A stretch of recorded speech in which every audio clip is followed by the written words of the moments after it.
यसलाई चाहिँ फुल फुल्न कति हतार भएको त। यो चाहिँ मैले ग्राफ्ट गरेको थिएँ, पलाउँदैछ। आजभन्दा 1 महिना अगाडि पलाउँदैछ, मसिनो पलाउँदैछ, देखिया छ होला।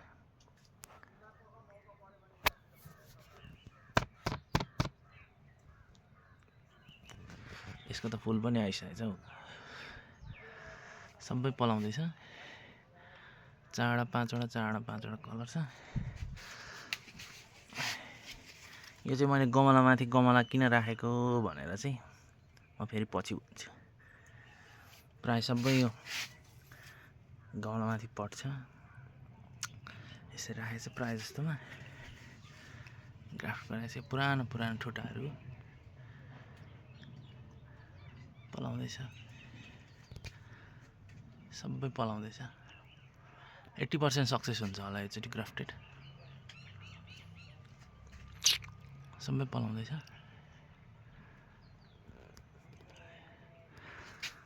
यसलाई चाहिँ फुल फुल्न कति हतार भएको त।